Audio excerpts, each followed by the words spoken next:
नमस्कार, आप देख रहे हैं प्रो करनाल न्यूज़। मैं हूं आपके साथ विकास महिला। लाइव तस्वीरें हम आपको दिखा रहे हैं करनाल की, जहां पर आप देख सकते हैं कि लेफ्टिनेंट विनय नरवाल के जन्मदिन पर आज करनाल की सामाजिक संस्थाओं और लोगों की तरफ से एक ब्लड डोनेशन कैंप का आयोजन है वो किया गया है, ताकि लेफ्टिनेंट विनय नरवाल को श्रद्धांजलि है वो समर्पित है वो की जा सके। आप देख सकते हैं कि तमाम जो संस्थाएं हैं करनाल की वो यहाँ पर पहुंची हुई नजर आ रही है। करनाल से विधायक जगमोहन आनंद, करनाल की मेयर रेणुबाला गुप्ता वो यहाँ पर पहुंची हुई नजर आ रही है। तमाम सामाजिक संस्थाओं से लोग हैं वो यहाँ पर पहुंचे हुए नजर आ रहे हैं। परिवार के सदस्य हैं वो भी आज ब्लड डोनेशन कैंप में पहुंचे हुए नजर आ रहे हैं। परिवार है काफ़ी भावुक होता हुआ नजर आ रहा। आप देख सकते हैं कि तमाम जो संस्था के सदस्य अलग अलग, करनाल से विधायक जगमोहन आनंद, करनाल से मेयर रेणुबाला गुप्ता और तमाम करनाल के वासी है वो यहाँ पर ब्लड डोनेशन कैंप में पहुंचे हुए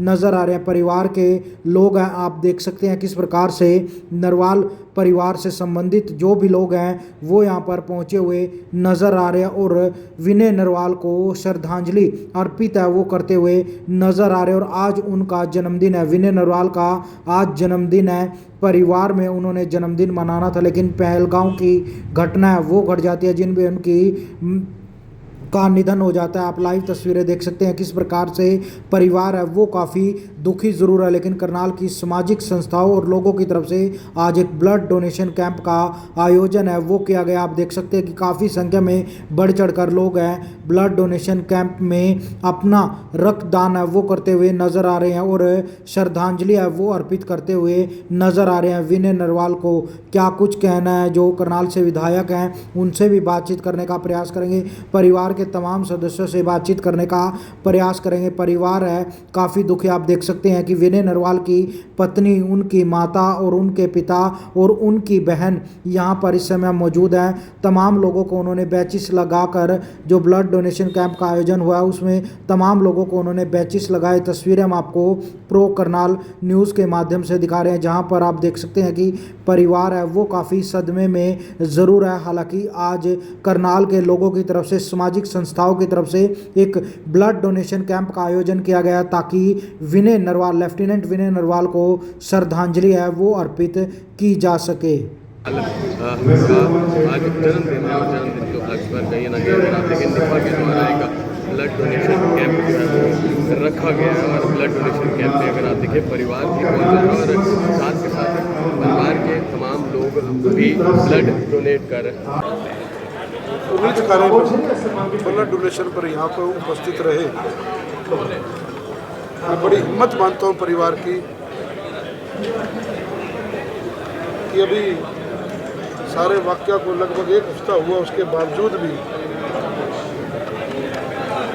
वो कुमार है अपने पुत्र के सम्मान में जो ये ब्लड डोनेशन कैंप रखा गया उसमें सम्मिलित हुए।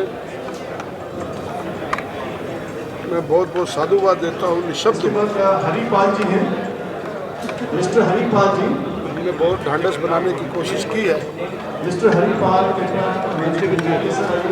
लेकिन जिसके ऊपर बीत रही होती है, जिसके ऊपर बीतती है, मिस्टर दुष्यंत जी हैं, उसको सुख का पता होता है। मिस्टर दुष्यंत, आज के दिन मैं अपनी ओर से, अपने करनाल के परिवारजनों की ओर से, श्री इलम सिंह जी, आदरणीय मनोहर लाल जी की ओर से, आदरणीय मुख्यमंत्री जी की ओर से, मिस्टर जितेंद्र जी, नरवाल जी के जन्मदिवस के इस पावन और पुनीत अवसर पर श्री इलम सिंह जी, उनके सम्मान में, शहीद परिवार के सम्मान में उनको, विनय जी को विनम्र श्रद्धांजलि अर्पित करता हूँ। परम पिता परमात्मा उनके चरणों में स्थान दे। मिस्टर कमल जी, उनकी माता जी को, उनके पिताजी को कमल जी, और विशेषकर उनकी धर्मपत्नी को परम पिता परमात्मा इस दुख को सहन करने का संबल प्रदान करें, हिम्मत प्रदान करें, मिस्टर कमल जी, ताकि वो अपने आगे का जीवन अच्छे से बिता सके। कमल जी, जगमोहन जी, आपने खुद कहा कि वो शहीद हुए हैं देश के लिए और परिवार भी शहीद का दर्जा मिले इसकी मांग कर रहा है। क्या आप खुद करनाल के विधायक होने के नाते विधानसभा में ये आवाज़ उठा सकते हैं? बिल्कुल बिल्कुल उठा सकते हैं। गवर्नमेंट की इसमें कुछ गाइडलाइन, सेंट्रल गवर्नमेंट की कुछ गाइडलाइंस होती हैं। उन गाइडलाइंस के अध्ययन करने के लिए पिछले दिनों आदरणीय मनोहर लाल जी जब उनके निवास पर आए थे, उन्होंने भी ये बात कही थी। उससे आगे बढ़ करके परिवार को वो सम्मान मिलना चाहिए, करनाल को वो सम्मान मिलना चाहिए, उसके लिए मैं बात अवश्य वो अमर रहे इसके लिए। बैठे थे, उनकी धर्मपत्नी आपसे कुछ बातचीत कर रही थी, क्या उन्होंने बताया? क्योंकि आंखें उनकी काफ़ी नम थी उस समय। देखिए, वो व्यक्तिगत बातचीत थी, उसको मैं शेयर नहीं कर सकता मीडिया के साथ, लेकिन उस बच्ची के चेहरे में जो दुख है, उसके बाद उनकी ऐसी परिस्थिति नहीं रही कि वो मंच पे बैठ पाए। जो बातें उन्होंने मेरे से की, मुझे लग रहा था जैसे मेरी अपनी बेटी मेरे से बात कर रही है। उन प्रश्नों का मेरे पास उत्तर नहीं था। एक परिवार ने मांग की थी कि कोई सड़क या पुल का जो नाम है वो विनय के नाम पे रखा जाए। इसके लिए भी अगर आप प्रयास करेंगे तो ज़रूर होगा। प्रयास ही नहीं है तो अवश्य होगा। आदरणीय मनोहर लाल जी ने इसका खुद से संज्ञान लिया है और प्रदेश के माननीय मुख्यमंत्री से बात करके, मेयर मैडम से बात करके उपायुक्त महोदय की ड्यूटी लगाई गई है।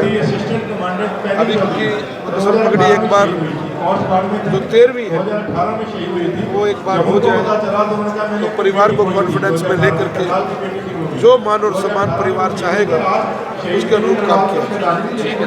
बात है, देश का जवान, देश का बेटा जो इस तरह से शहादत, आतंकवादियों ने जिस तरह से बेदर्दी से ये घटना को अंजाम दिया, वो दिन कितना पवित्र रहा होगा जब इसका जन्म हुआ होगा, जो उसने देश के लिए काम करने की सोची होगी। और आज उसके जन्म दिवस को हम इस तरह से श्रद्धांजलि के तौर पे मना रहे हैं। ये करनाल के अलावा अन्य प्रदेशों से भी यहाँ पर रक्तदाता हैं। ये भाव, ये जवाब मुँह तोड़ जवाब उन आतंकवादियों को देने के लिए कि आपने बेवजह जिन मासूमों के खून को बहा, आज हम दान कर रहे हैं कि किसी की जान बच जाए, किसी की दुर्घटना होने से बच जाए। और ये दान इसलिए किया गया, परिवार यहाँ पर सम्मिलित हुआ है, परिवार का दर्द, परिवार का भाव जो उन्होंने रखा है। मैं साधुवाद देना चाहूँगी। मेरे पास भी शब्द नहीं है कि मैं ये कहूँ उनको सांत्वना देने के लिए। और परमपिता परमात्मा से ही प्रार्थना करते हैं कि कोई ऐसी शक्ति दे कि वो जो देश का जवान है, जो करनाल का बेटा है, इस तरह से शहादत को पाया है, परिवार आगे मुख्य धारा के साथ फिर से जुड़े, एक संबल उन्हें मिले ताकि वो समाज में फिर से, क्योंकि आज तो उनके भाव इस तरह के नहीं थे कि वो मुख्य धारा के साथ वो विचलित है, मन से भी, तन से भी, और अव्यवस्थित है। मैं चाहूँगी कि परमात्मा जल्दी से शक्ति दे ताकि परिवार में व्यवस्थित हो। उनकी पत्नी आपसे कोई बात कर रही थी? पत्नी का दर्द निश्चित तौर पे असहनीय है कि कोई बेटी, वो मेरे को अपने हाथ दिखा रही थी कि आज तक मेरे हाथों की मेहंदी भी नहीं उतरी है और कब कैसे उसने इस दर्द को सहा है। मैं उस बिटिया के भाव को समझती हूँ, जो देख रही थी मैं उसके दर्द, उसकी आंखों में, उसके सीने में बढ़ रहा था। उसका जवाब मेरे पास नहीं है, पर भगवान से ये कामना है कि कभी भी किसी भी बेटी के साथ, कभी भी किसी परिवार के साथ इतना बुरा मत करो।